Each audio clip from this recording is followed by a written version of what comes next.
You're watching Worldview 2, built on the 35 years of Worldview books, documentaries, research, high-profile interviews, and the radio and television broadcasts of Brannon House. Colonel Rob Maness has a lifelong record of providing dedicated service to this nation. Having worked his way up from the enlisted ranks to full colonel, he served our country for more than 32 years. He has served as a bomber squadron commander, bomb disposal technician, Joint Chiefs of Staff Operations Officer, assisted the National Security Team with the campaign plan for the global war on terrorism. He authored the first theater nuclear war plan and served as the Vice Commander of America's largest airborne intelligence wing. Colonel Rob Maness is a true American hero.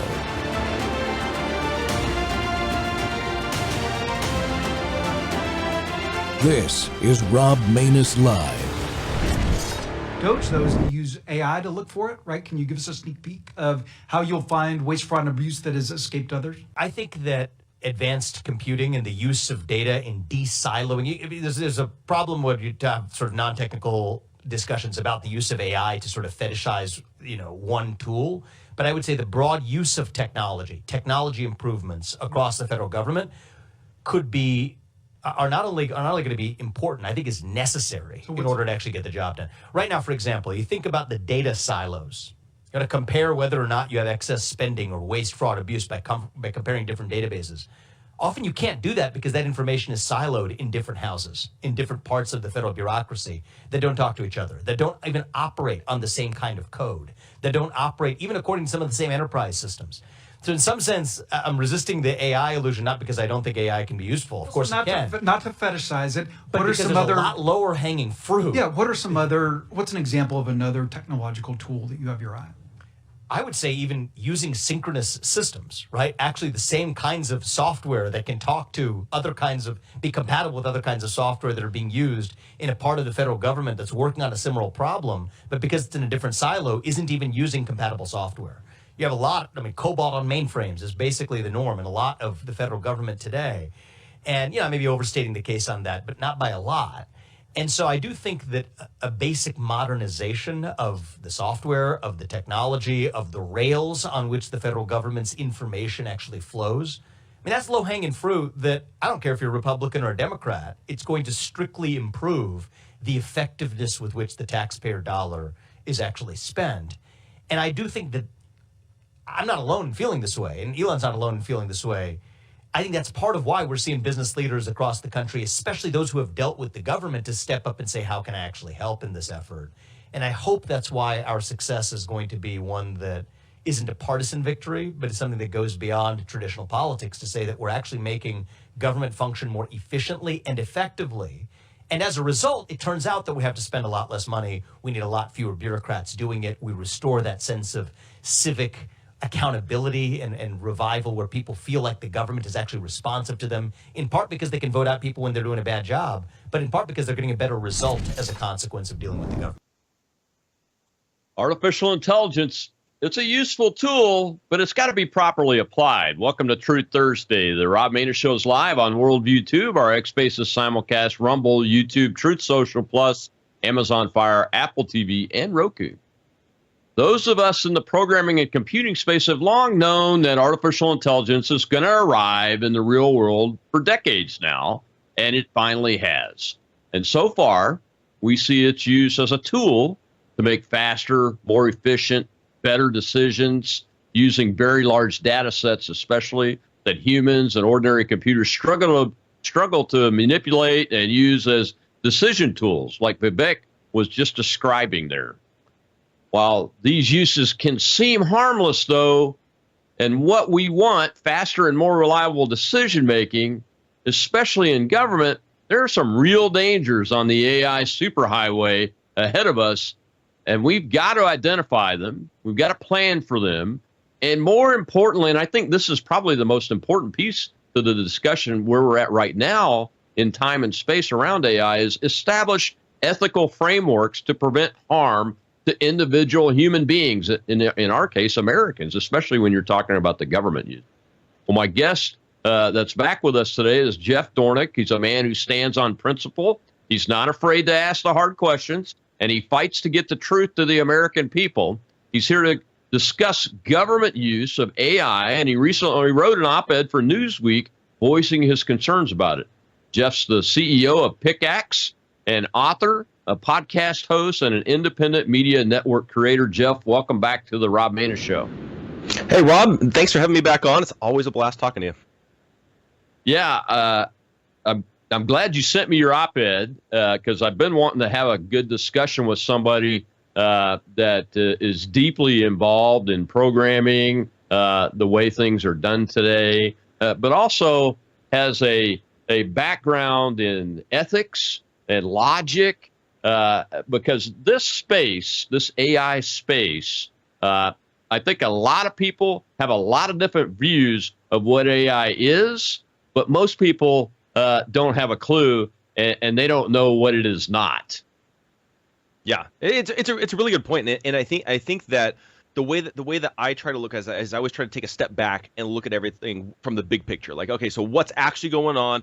What's the worldview of the guys that are actually pushing this and implementing this? What are the potential positives? What are the potential negatives?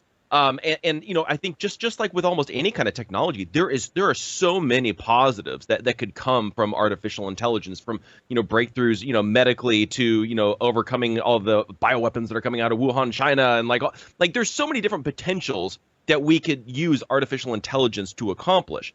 But we also have to be very realistic about what are the pitfalls. And especially when you start looking, and again, I'm a Christian. I believe in the Bible. I believe that God is the one true God. The whole deal. And so I look at everything from a Christian perspective too. And when I look at the worldview of a lot of these guys that are pushing and developing and promoting artificial intelligence, it's about as anti-God and atheistic as you can possibly get. And that's I think there's in my opinion, the end game cannot by definition be a positive one if you are eliminating a biblical worldview from the framework, or even just a Judaic Christian ethic to all of this. Sam Altman, who's the guy who runs OpenAI, he came out and said that here in America we're going to have to rethink and renegotiate our social contract, or in other words, our constitutional rights. What are our constitutional rights in light of artificial intelligence? Because AI is going to inundate everything. We're no longer going to have any sort of privacy rights. Artificial intelligence is going to be making a lot of these kinds of decisions, and it's very, very invasive. And so, even according to Sam Altman himself, we're going to have to begin to rethink the social contract that we have in our society, because we're no longer going to live under this constitutional republic that we've all grown to love our entire lives. Let's talk about that in the context of that you chose for your op-ed, and that is Doge, the Doge operations, the Department of Government Efficiency operations that Elon Musk has got this team of high intellect individuals, high earning power individuals. I mean, the gentleman that was on the TV the other day talking about how they had found all these Social Security numbers that were being given away. I think he's a billionaire. So in that context, what does that mean? Redefine the social contract because of artificial intelligence? Because look, man, we're still using COBOL in the federal government. That's what I learned. One of the things I learned to write when I was in my early 20s and late teens, and I'm 63. So what, in that context, why does he think that AI, it's just a computer program, man. It's not this is a programmer talking here. It's still garbage in, garbage out. It's not going to become sentient. It's a really, really good computer program married with really, really good large data models. So right. Why does he think contracts got to be rewritten? Yeah, well, so here's the problem is that I think a lot of us, we're used to things like Grok and ChatGPT, which are chatbots, right? So we interact with it, we understand how it works. Obviously, a lot of people will use it to write music, or they'll do it to make a video, or they'll do it to write an article, or there's lots of different applications to that. But in general, what it is, it's a large language model that's combining all this data, all this information into one pot, and then it's pulling from that to be able to give us an extremely quick and pretty accurate answer when it comes to this. So from that perspective, Doge implementing artificial intelligence is the right move from the standpoint of how do you analyze this massive amounts of data? How do we pinpoint where the waste is, where the fraud is? And so I get using artificial intelligence as a tool. The concern that I have, though, is, okay, what's the next step? Because the next step of what Elon and Doge are looking at is how do we streamline the government? And one of the ways that's being floated out there that they can streamline the government is to eliminate a lot of the human jobs and replace it with artificial intelligence for a lot of the mundane, repetitive, tasks. But the problem with that becomes when you start taking AI and instead of just using it as data analyzing, and instead it's going to begin make decisions, that's when you start getting outside of the realm of, okay, now are we dealing with violating our constitutional rights? If it makes the decision based upon its own view or its programmer's view of the way things should apply, who gets held responsible if artificial intelligence makes a decision that violates your constitutional rights or invades your privacy or does something along those lines? That's a concern that I have, because you can't throw AI in jail.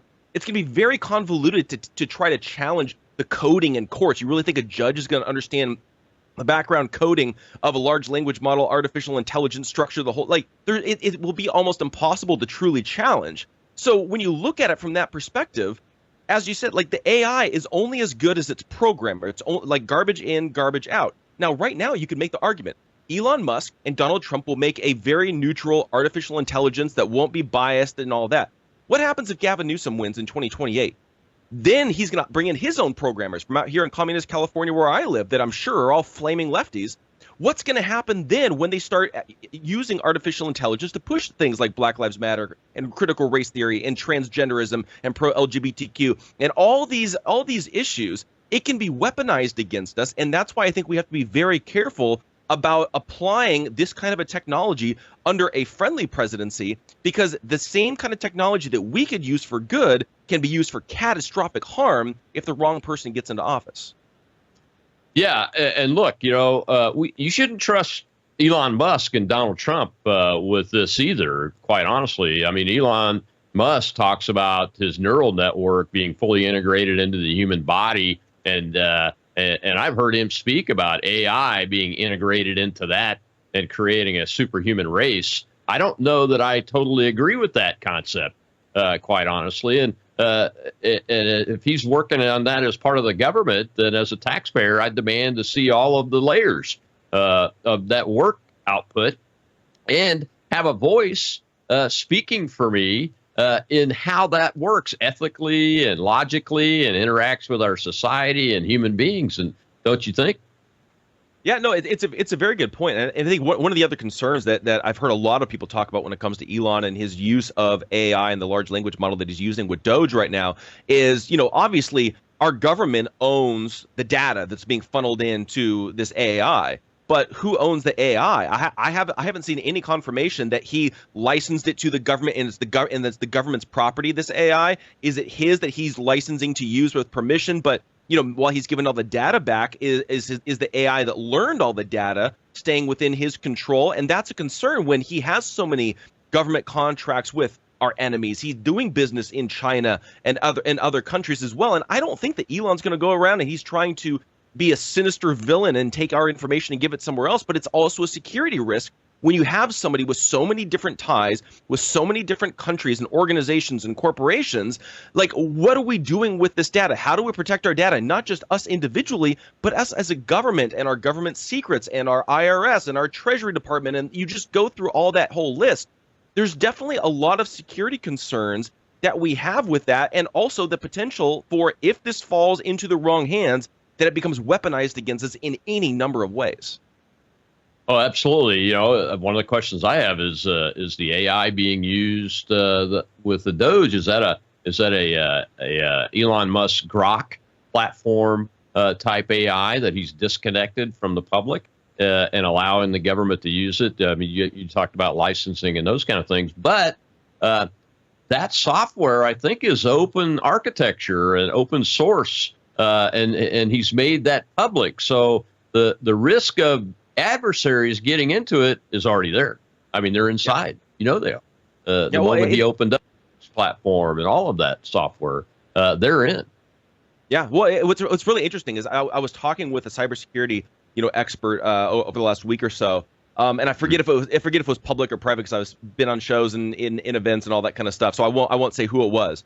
But we were talking about Doge specifically, and one of the concerns that they have from a cybersecurity standpoint was that according to reports and a lot of information that's out there, is that there's a lot of security concerns in regards to how Doge's team was connecting to the government servers. And so they were taking a lot of their personal, devices, whether their computers or whatever it is, and plugging into the servers and violating a lot of the procedures that they were supposed to follow from that standpoint, which opens us up to a lot of, hacking. They don't have to hack the computer server, the government server. Now they can hack this, one person who's working at Doge's computer or a server or access or something along those lines. And so the concern that this cybersecurity person was actually telling me was that in light of a lot of these swattings that's been happening, and all of our friends have been swatted over the last several weeks actually, that they're actually concerned because that was probably coming from some sort of government list. Because to be able to take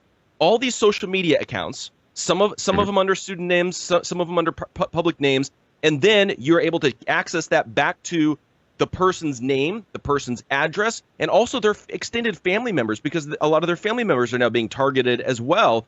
Like, that's not something that you easily come by, that sort of a list, and for it to all to be happening within that certain period of time. So there's a lot of concern that may have actually come from security protocols not being followed when it comes to Doge accessing all of our information, whether it's census records or Treasury Department or IRS or any number of different agencies. And so there are definitely some security concerns just from a data standpoint about what Doge is doing from that standpoint. Oh, absolutely. And we got to take a break here, but I'll just tell you that I've been threatened by one of the main suspects, that the people that we know who have already been swatted. And I've spent a lot of time on the phone with law enforcement yesterday, giving them my address and phone number and location. And it's because, I did a show with Beard Vet about the swatting issue. And the very next day, I got a credible threat that the FBI said, yep, that's our leading suspect. So it's out there, and we've got to take a really hard look at it. We'll be right back with Jeff Dornick. We're talking about artificial intelligence, its use especially in the government, and the dangers thereof, and what needs to happen in order to mitigate that risk. We'll be right back on the Rob Maness Show.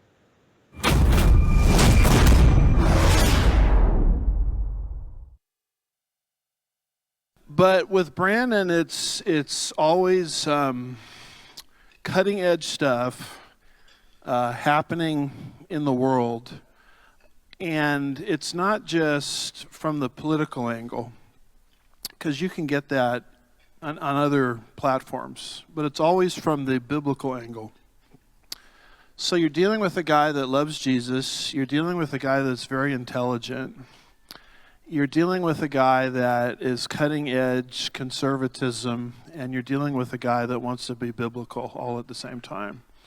And so for that reason alone, I hope many, many people will not just lift up his ministry in prayer, but will also financially get behind it, because from the angle I'm trying to describe, he really is the only game in town. And we desperately need it in these last days. Can I get an amen to that?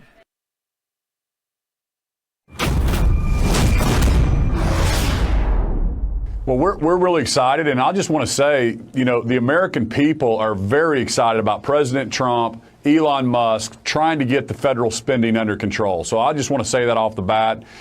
States like Oklahoma, we want to support that. We're using AI technology to look at all government spending across all the forms of our different departments, and we're finding a lot of inefficiencies. We're canceling contracts. We're using AI to set up better data centers, better call centers across our state, and we think it's going to save that one piece alone by replacing the call centers about $30 million of Oklahoma taxpayer money.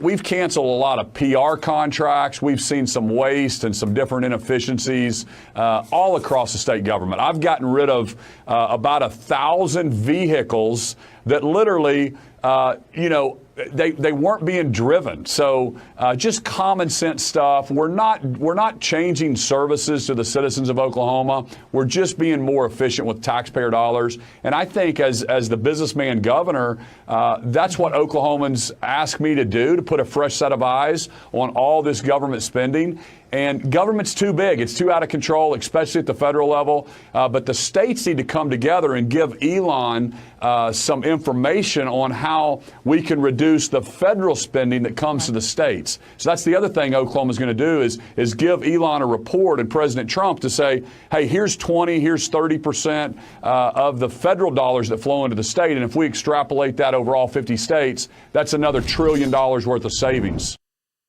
Back to the Rob Maness Show. We're talking about artificial intelligence and its use in government in the context of the Department of Government Efficiency, or DOGE, being used by Elon Musk. And my guest is Jeff Dornick, the CEO of Pickaxe, who wrote an op-ed piece about this for Newsweek. And Jeff, I wanted to show that clip.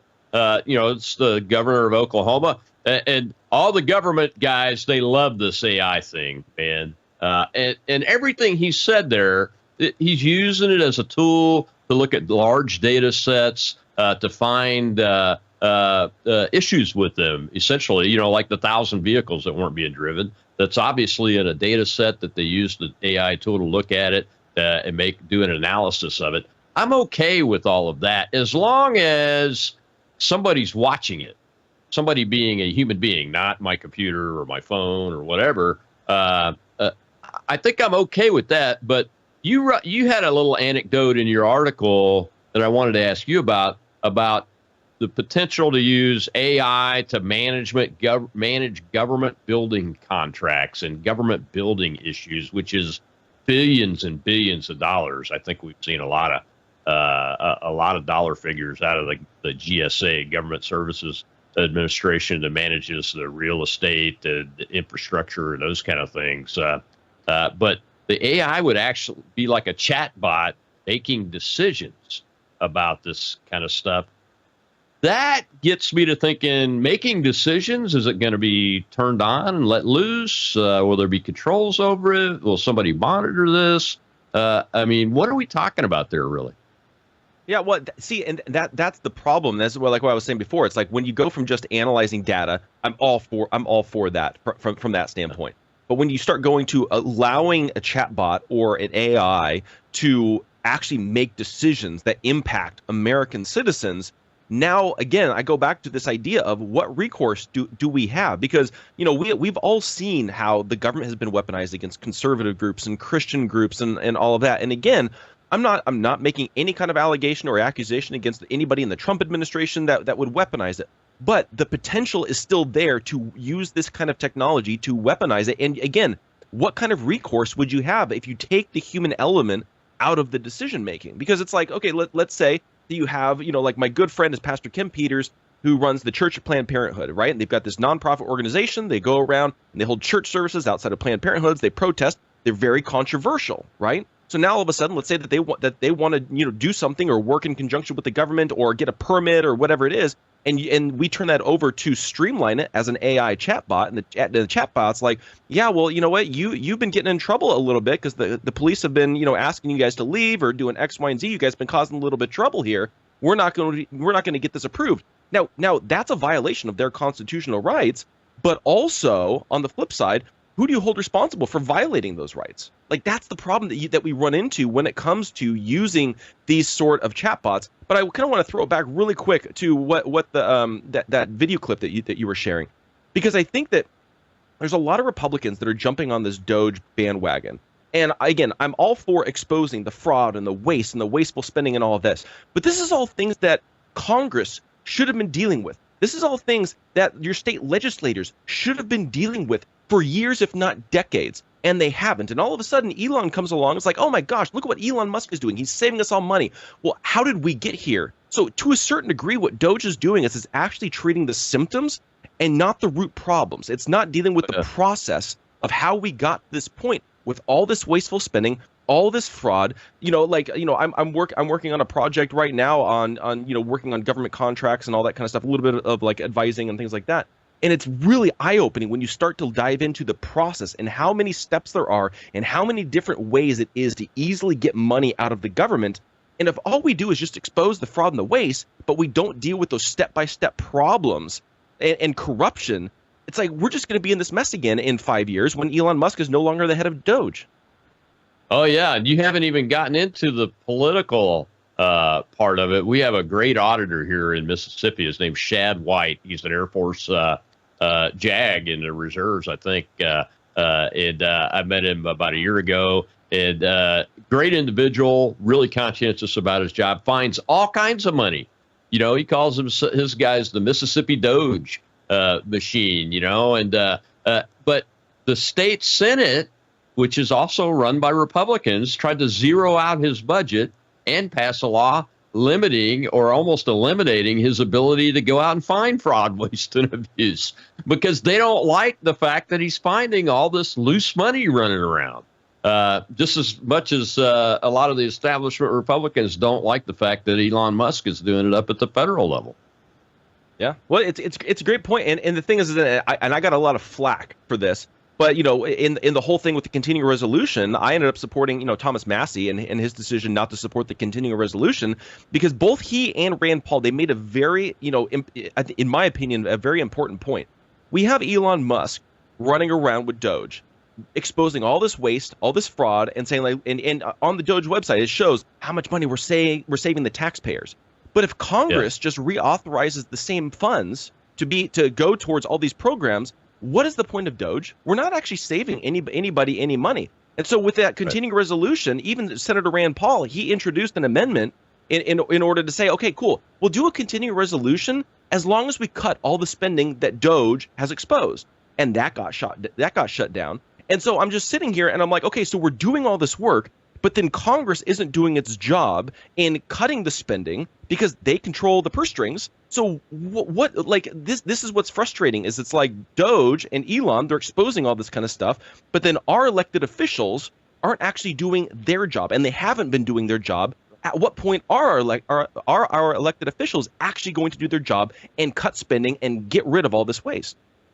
You're exactly right. And that's the problem. That's the problem. We got some hands up over in the audience, Jeff. Let's take a question from over there. Rob's our host. Go ahead, Rob. We have Joseph, Colonel. Thank you very much, Colonel. And thank you very much, Jeff. All right. Number one, I have two questions, but one's really simple. Just for the sake of transparency. Are you or have you ever been employed by an NGO or a non-governmental organization of any kind?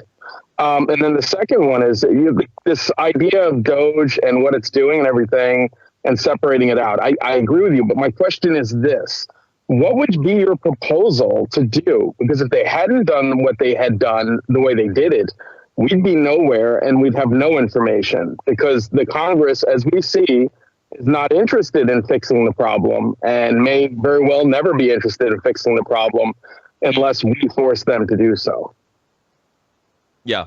So I've never worked for an NGO or anything along those lines. Never, anything like that. So I don't have any personal experience with that side of things from a personal standpoint. When it comes specifically to Elon, I'm not saying that Elon and Doge shouldn't be doing all of this. I'm just saying that we shouldn't be in the position in order for Elon and Doge to be having to do all of this, because this is supposed to be the responsibility of the United States House of Representatives to actually get in there, and they're the ones that are in charge of the purse strings. They're the ones that are in charge of actually establishing a lot of these procedures that are rife with fraud and abuse, because they're the ones that are, a lot of times they're getting the kickback through their own, organizations and nonprofits and all that kind of stuff. They're getting contracts with the government. So we shouldn't even have to be in this position. And I think that for me is what's frustrating, is that we're having all these elected officials saying, yes, go Elon Musk, go Doge, let's do all of this. But it's like, but we're only in this position because you guys did jack squat to cut all this spending in the first place. You guys approved and authorized it with every single continuing resolution, with every single proposed spending bill that you guys authorized. You guys allowed this waste and abuse to happen, but now all of a sudden we're going to position ourselves as if, oh yeah, we want to eliminate all this fraud and abuse. It's like, well, you guys are the ones that authorized it in the first place. We shouldn't even be in this position, is more of my point. That's not a rag on Elon because, we hire Elon to do a job and he's doing the job that Congress isn't and should have been doing this entire time. So to me, that's just the point. I just want to clarify that. Yeah, great answers, Jeff. We got to take another break, but I'll just say I wrote an op-ed about Elon just a couple weeks ago. I've been on TV talking about it too, and the fact that we've got to protect him from the Chinese communists because he's a contractor, he's a defense contractor, and he's got access to all this data. And his defense part of his companies have to be protected. But that doesn't mean I don't like what Elon's doing. I love what he's doing with Doge. Because it's bringing a huge spotlight on these politicians, as Jeff has rightly pointed out, that have not and continue to not do their job of getting rid of this fraud, waste, and abuse. And believe me, brothers and sisters, they know it's there. They knew it was there before Elon started showing up. We'll be right back with Jeff Dornick on The Rob Maness Show.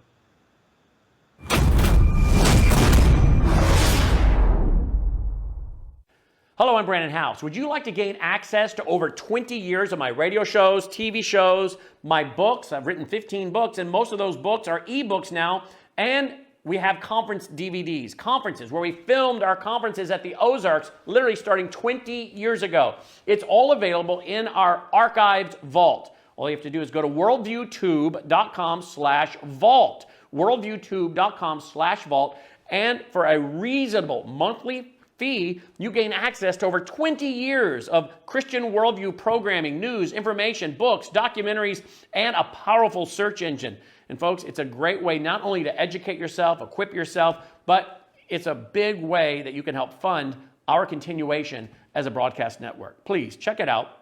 worldviewtube.com/vault, worldviewtube.com/vault, and help us continue pushing out a Christian worldview. If you create an all-digital financial system, you create a control system. It's the end of currency. It's not a new form of currency. It's the end of currency. And you can combine controlling people's financial transactions using AI and software with social credit systems that basically say, if you don't do what we say, then you can't leave your house. So imagine during COVID, during the pandemic, if the leadership had total financial transaction control, they could have literally micromanaged your compliance with lockdown procedures, or if they want to mandate certain health practices. If you don't do this health thing, then they're going to cut off your money. So it's a total control system. Welcome back to the Rob Maness Show. It's Truth Thursday, and my guest is CEO of Pickaxe, Jeff Dornick, and we're talking about his op-ed piece. It's the context of Doge and using AI in the process in government decision-making and data analysis and those kind of things. And Jeff, I couldn't help myself when I came across that little clip that we just showed there she almost wrapped the whole set of dangers into one short 1 minute statement about why artificial intelligence is extremely dangerous. And we've got to set up an ethical architecture and structure to prevent what she's talking about from ever happening to a human being. Yeah, well, and to be honest, I don't even know what that would necessarily look like, and that's the hard part about dealing with, working through the ethics and the morals, and how do we protect our constitutional rights with artificial intelligence? Because in my opinion, AI is actually violating so many of our rights and violating so many different ethical practices, even just right now, let alone all the potentials that are going to happen down the road. I mean, just what was it, a couple of years ago, the Hollywood screenwriters had their big strike against the Hollywood studios, and a big part of it that wasn't talked about all that much was how the studios were using artificial intelligence to write the first draft of scripts for movies, which is the biggest income driver for screenwriters. And so what the studios were doing to save money is they would cut out the screenwriter for the first draft. They'd use AI. They'd say, they'd put in a prompt of, again, more elaborate than this, but basically look, we want a movie for Tom Cruise that's a hybrid between Top Gun and Iron Man, and make it funny and sarcastic and whatever it is. And it would pump out a script, and then it would then pass it on to the screenwriter to rewrite it, which is, they would do it at a discounted rate. So that's actually, but what they're doing is they're actually taking all the rest of the scripts that would fit into there, use in the large language model, and basically plagiarize all the previous scripts to come out with the new script. Same thing is happening right now with Google. Google is actually running a lot of bloggers and content creators out of business right now, because everybody used to rely on SEO in order to drive traffic to their website, in order to get a lot of hits to their website, where then they would run ads and all of that as they were writing articles and the whole deal. Well, now what Google is doing is they're using AI to look through all the search results when you ask a question, and then it'll give you the answer before giving you all the search results. So now you no longer have a need to actually click on any of the links to go to any website, because they're just giving you the answer right away. Well, guess what? Now you're running all these people out of business while you're actually using their information to basically keep people from actually going and giving proper credit and proper, revenue stream to the actual person who figured out the answer to that. This is, to me, a wildly unethical, technology that they're implementing on a mass scale. And that's even just like the bare minimum basic things. We're not even getting into the potentials of something like Neuralink, or when you're actually combining human biology with technology, when you're actually getting into the government use of it, and all these different ethical things and the propaganda behind algorithms. Like, there's so many different areas that I don't know how we protect our constitutional rights in a scenario where basically they're creating a technology that can be all-knowing all the time. It's wild when you actually think about this. Yeah, and I think that's why, and I haven't seen this work started yet, but we have to set up an ethics architecture that provide guardrails and help human beings work their way through how to use these tools properly without endangering themselves and others. I would think that there would be all sorts of high intellectual, high earning power human beings that want to get on that train track so that this tool, this artificial intelligence, can be exploited to its maximum potential while protecting the human race, because that's really where we need to go. Well, we got a hand up over in the audience. Let's go ahead and take that question. Rob, go ahead. We have CP, Colonel. Thank you, Rob. Thank you, Colonel. Jeff, my question is, couldn't we put the Constitution and all Supreme Court decisions into all AI used by government agencies and make it irrevocable and unviolatable in order to keep our constitutional rights protected? You mean with using like AI from that standpoint, and like a large language model taking all the data from all the Supreme Court cases in the Constitution? Yeah, that's correct. Yeah, put a hard rule into the AI by uploading that data, the Constitution, the Bill of Rights, all the Supreme Court decisions, and forcing the AI to use that as like a filter when it's making an assessment on whether something's constitutional or not. That's the way I took that. Yeah, I mean, the problem with that again is who's doing the code, and which cases and which decisions are you going to highlight? And so that's part of the problem is this is just on a completely separate note, but like I feel like the justice system has become completely warped because we're relying on these justices to actually kind of rewrite the United States Constitution. So then it's like, okay, so which version are we going to apply to what case, and are we going to trust AI? Because they're going to have to have programmers that are going to have to program the AI to make certain kinds of decisions. Like it's not like you could just set up an AI and then just let it go rogue, because there's going to be some certain parameters that you're going to put around it, some kind of guidelines, some kind of different things from that standpoint. So there's still going to be bias that's going to be put in it. Are we going to be an originalist artificial intelligence, or are we going to be one that's a revisionist artificial intelligence? Which kind of Supreme Court justice are you going to be supporting? That's kind of the problem that I think when it comes to using AI to interpret the law and interpret the Constitution is, are we having a conservative that's an originalist doing it, or are you going to have a lefty that's a revisionist interpretation of the United States Constitution that will be applying this through AI? And again, how do you challenge AI if AI makes the wrong decision? Yeah, it makes me ponder the question as to whether the justices' staffs and their clerks are using some form of AI right now as they get court cases in. It's just a big piece of text, that's got to be analyzed and those kind of things. There's nothing stopping them from doing that. As a matter of fact, I would probably be experimenting with it if I'm not using it already. But I'm intrigued, though, by the idea of having the Constitution itself with the amendments as a filter and a check on output and decisions that come from any type of U.S. government and even state government artificial intelligence decision-making tools. What do you think of that? Yeah, I mean, I would be all for it from a media standpoint. I would be totally against it from a governmental standpoint. I think, again, if the government just wants to use it for data and information and to run it through the different scenarios, hey, explain to me how this could be, and then the justice would then take the information and then apply it themselves based upon their own understandings and all that. Sure, use whatever tools you can there, but if we're going to prop it up to the point to where it begins to start making certain decisions, like I could see a scenario, and I've heard some rumblings of this as well. Why don't we use AI for the lower, court cases, for the first round of court cases to come in, because we have such a big backlog in the justice system right now. Why don't we use AI to make the first decisions, and then if they want to appeal, then they can appeal up to the next court and that sort of thing. And I just feel like, okay, so we're going to do that. Then when we get backlogged in the next court, then we're going to apply to the next court. It's just going to keep getting more and more and more.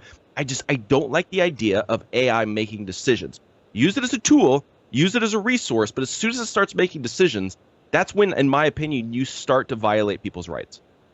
Yeah, as a matter of fact, you used an example in your article about the hated 5 bullet points, what I did this week that has to be submitted to Elon and Doge by every government employee, and how there's a discussion going on about can we use AI to analyze all of these answers to these questions and decide whether a specific position is mission critical or not, or even necessary. What's wrong with that decision? I mean, it seems pretty simple. Yeah, I mean, the problem, and this is where they're going with this, is that can some of these tasks be replaced with AI to streamline these things, right? It's, you would think, okay, approve or deny, some sort of request, right? Just have AI figure it out based upon all the data that comes in. The problem with that, again, is that's step one. Then they're going to say, oh, well, this works for this. We can apply it to this, and this, and this, and this. And it's a slippery slope. And I hate using the slippery slope argument, but I don't see an end to this because of the trajectory that we're heading in right now. You could use it for very mundane, innocent tasks kind of a thing. But again, as soon as you take the human element out of it, all of a sudden now you no longer have the checks and balances that our founding fathers established for this country. I mean, when you think about it to a certain degree, if you're asked to do something that's unconstitutional, or you're asked to do something that you feel like is a violation of the law and you're working for the government, you could become a whistleblower. You could say, no, I'm not going to do this. But if all of a sudden you have an AI and then the programmer or the boss writes into the AI, we need more of this. We need to push more DEI. We need to make these kinds of hiring decisions or whatever it is. And you're leaving it up to the AI. It's going to be almost impossible to challenge. And you're taking away the checks and balances that our founding fathers intended for this country by having that human-to-human element. And it's also taking away our ability to be self-governed, which, again, is what our founding fathers wanted. Do you think that there's some element to human nature and the human mind that is impossible to capture? I know I believe that. I'm pretty sure you do too, but I wanted to ask this question and give you a chance to talk about it for a second before we go to the last break. And that is that the nuance of human decision-making and all that goes into it is much more than the ones and zeros that, no matter how complex the computer programming code that I can write is, can never pick up on. Yeah, no, it's a good point. I mean, there's lived experience. That's a huge thing. There's your emotions, but then there's also the spiritual component and your worldview. And this is where I've been really wrestling with this a lot, and I've been even kind of taking myself out of a lot of the political fights and debates and focusing more like, what's our worldview? What do we actually believe about stuff? And that's such an important thing. And there's so many different nuances. I mean, you could say, look, I have a Christian worldview. Okay, but which version of Christianity is your worldview? Are you Presbyterian? Are you Protestant? Are you Catholic? Are you evangelical? Are you cessationist? Are you charismatic? Like, which version of that? Because that will then impact what you believe about the world, what you believe about life, what you believe about our rights. You know, there's so many different nuances to this and so many different perspectives, and to try to encapsulate it all into like one like algorithm or one technology that's very centralized. To me, that's taking away the very essence of what we're supposed to have in this country. Like our country is founded on this idea that each and every one of us individually are created in the image of God. And because we're created in the image of God, we have certain inalienable rights that were given to us by God himself that cannot be taken away by the government. And so, you know, it's a very individualistic set of rights, whereas the left and socialists and communists and, you know, England before America declared independence, it was much more groupthink. It was like, what's good for the greater good. And our founding fathers, they did not look at what's best for the greater good. They looked at what's best for the individual, your individual rights. And I think that to a certain degree is when you're looking at AI, what AI is doing, it's taking all of our information. So if you're talking about having one centralized AI that's helping to run this federal government or running a state government, it's going to be aggregating all the information and all the different perspectives of all the different people into one and then outputting basically, you know, based upon all that information. But it's taking away the individual sovereignty and the individual liberty that we have and our individual personalities and perspectives, and just aggregating it all into be one centralized decision-making force. And that, to me, again, it's violating the very spirit of what our country was founded on individual rights, individual liberty, and individual sovereignty, and being created in the image of God. And the government can't take away our rights. They can't take away our voice. They can't take away our free speech, our free expression, you know, all of our freedoms. But I feel like with AI, it actually has the potential to take away every single right that we actually have. And that's the trajectory that we're heading in. I don't see a way, if we keep going down this path, where that's not going to happen. And you just explained why what I've been saying is true. It will never be sentient. It's still a computer program. We got to take our last break. When we come back, we got one more question from the audience, but I want to dive even deeper into that discussion, Jeff, and because the discussion is about, are we human beings, or are we going to be some combination of machine and human being, or are we just going to give our decision making and our entire lives over to the machinery and forget all about individual rights? I think that's the timeline or the graph line of what we've got to look at when we're making decisions about artificial intelligence. We'll be right back on The Rob Maness Show.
The true danger is not that AI will turn against us in some sort of, Terminator apocalyptic war. But instead, the real danger is that we will turn to it willingly, trustingly, and only realize too late that we have just given up control. Not just control, free will, and our very purpose for being alive. That's another question you should ask. Why are you here? Why were you born? What is your purpose? And I guarantee you, you have one. There is a reason. There's a reason everything in your life is happening right now. You have to discover that.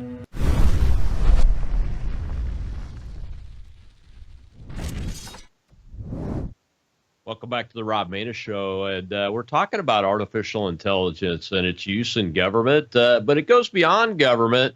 My guest today is Jeff Dornick, the CEO of a new social media platform called Pickaxe, an author and independent media and content creator and network operator when it comes to independent media. And Jeff, I think Glenn, I wanted to show that clip from Glenn in this last segment because, I mean, it is bigger than just even decision making, the potential dangers of this. And again, I asked the question, what are the guardrails we need to establish today and then build upon them to protect human beings as artificial intelligence becomes more and more powerful and begins to touch more and more aspects of our human being lives without losing our humanness? Yeah, honestly, I keep coming back to the fact that I don't think that there are guardrails that will stop this thing. I think it's that far out of control, and here's why. If you listen to both Elon Musk and Bill Gates over the last couple of weeks, they've been talking about what we can expect over the next 5 to 10 years, of development of artificial intelligence, and they both basically said within the next decade, we're no longer going to need humans in the workforce because robots and AI will be able to do everything. Elon is saying within the next 5 to 10 years, we're going to have billions of his cyborgs walking around this planet doing tasks for us. In his promo video, when he what was it, Optimus or whatever it is that he's calling these robots, he's saying like, look, they're going to be able to teach your kids. They're going to be able to babysit your kids. How terrifying is that? Are you really going to trust a flipping robot to babysit your little 3-year-old? Are you kidding me? That's absolutely insane. But that's their worldview. And so when you listen to Bill Gates and you listen to Elon Musk, who are both saying the same thing, the end game of this is basically to make human beings irrelevant. You could make the argument, the government could say, look, we're not going to allow that to happen. Okay, but on a step-by-step basis, can we actually stop them from accomplishing this? Because, we've all seen technology has eliminated human jobs for the longest time. Elon is working on self-driving cars. It's going to eliminate Lyft drivers, right? He's developing self-driving semi-trucks that will be transporting goods across the country. That will eliminate truckers and their jobs. Okay, so you're like, okay, well, we can't stop technology from progressing because we've never done that before. There's always been technology that's replaced human beings and human jobs, right? But what happens when it comes for every single job known to mankind? Now, all of a sudden, you listen to Elon Musk where he explains, well, this is the end game. The end game is we no longer have to work. Universal basic income, and we all can just have access to whatever we want. We can do whatever we want, and we have zero responsibilities. We have access to super intelligence and all the information that we would ever need because our brains are connected to the internet through things like Neuralink. And I'm just sitting here and I'm listening to the worldview of these guys that are developing the technology, and they are literally eliminating the very definition of what it means to be a human being. And I don't see any step-by-step process that our government would ever take to actually shut this down until it's way too late, because it's like you can't stop progress. You can't stop technology from taking away a job because technology is always taking away a job. So I kind of almost feel like the cat's out of the bag. This is where we're headed, and this is where we need to start thinking about, so what do we do to continue to hold on to our humanity and our value? We may have to set up our own ecosystems. We may have to set up our own communities that are human-driven as opposed to technology-driven.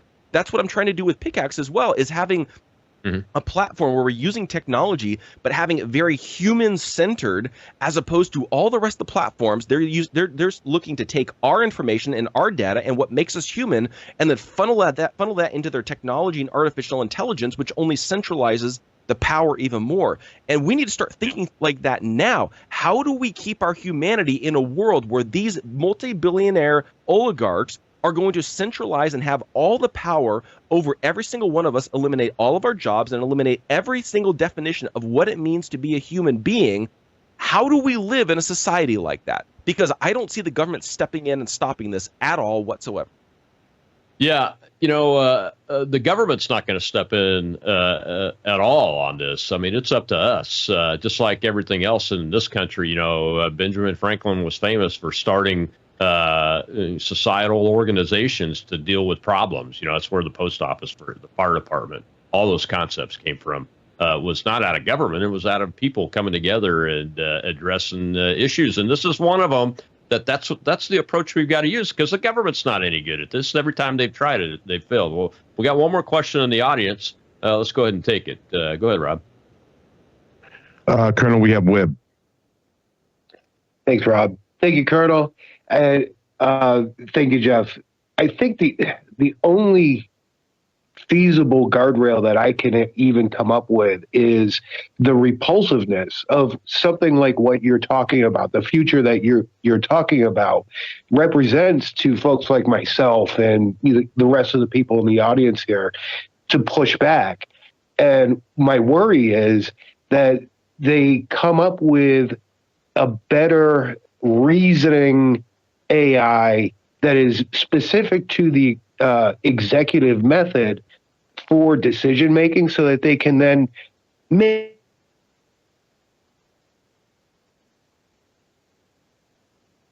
I think we lost Wib. Go ahead, Wib. Yeah, I think we did.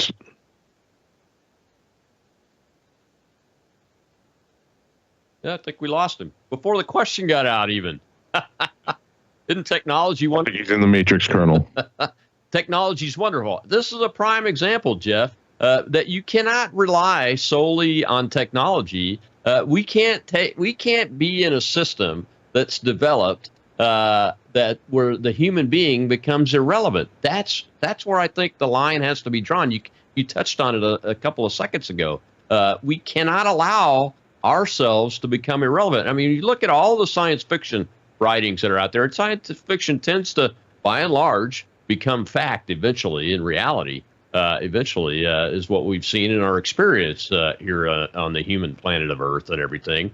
But you never see a serious discussion among science fiction authors where the human being part of it, or whatever being, sentient being, becomes totally irrelevant. Even in some science fiction shows where a character is like a parasite that overtakes another body or an android body, that parasite's still the entity, the being piece, the thinking part, the nuanced experiences, life experience, and that kind of thing. That part or piece of the actor's never written out of the play when it comes to science fiction for human beings, is it? I don't think we can allow that to happen. Yeah, no, it's a great point, and I think it's like you look at any sci-fi movie or any movie in general. It's like what they're talking about 20 years ago is what's coming into place today. Whatever you're seeing in the movies today will probably come into reality in about 10 to 20 years, is the rule of thumb in general. And so when you're looking at it from that perspective, you start going back 20 years. Okay, there was a movie called Eagle Eye that came out almost exactly 20 years ago, which was about AI being used by the government as a centralized decision-making force that basically felt that the president was making the wrong decision in whether or not it should go to war, and it went rogue and just tried to control the government through a variety of ways that I'm not going to say publicly because they'll probably flag me from some sort of a terrorist threat or something like that. But when you look at that, it's like they're telling us. Yeah. This is a potential scenario that you could see come to play if this technology comes to fruition. And so I think that we have to be very careful. We have to think through not just the positives, but we have to think through the potential ramifications. What does this mean for humanity? And yes, there's a lot of positive things that can come from AI, but there's also a lot of horrific things that can come from artificial intelligence. And it's one of those things that I don't see how we can have the positives without the negatives. And I think that's the problem when really looking at this. Yeah, we need to come together with all of our intellectuals in our society and scientists and community members and develop a prime directive like they used in Star Trek. You remember the prime directive, the ultimate rule of engagement. That level of thinking needs to go into an ethics structure around this technology because it's not going to end here, Jeff. It's going to continue because humanity will continue to progress. Will continue to get smarter and smarter and move forward as we progress. So it won't end here. And if we don't do something now and get started on it, it will get totally and completely out of control. Well, tell folks where they can go find Pickaxe and sign up. I've been pushing it. I love the new capability to have my show posted automatically on my timeline when it goes up on Rumble. I appreciate that. Let's keep going. Oh, yeah, definitely. You guys, you just go to Pickaxe, PICKAX.com. You guys can sign up. Follow Rob on there. They've got a whole bunch of amazing shows. I think we have about 15 or 20 shows that are now streaming onto Pickaxe through our Rumble integration. And I've actually got some meetings with Rumble next week. We're going to figure out some more integrations that we can incorporate into Pickaxe. So go sign up today, pickaxe.com, and join in this, where we can actually experience freedom of speech and freedom of reach. And guess what? We're not using AI in the way that everybody else is doing. So make sure you guys go hop over there. Well, thanks, my friend. I appreciate you coming and spending time with us. Monday, More War Monday. We'll have L. Todd Wood, the CEO of CDM Media, to talk about the status of the Ukraine war and some other things that have hit the news about that area in the last couple of weeks. And I'll see you then on Rob Maness Show on Worldview Tube.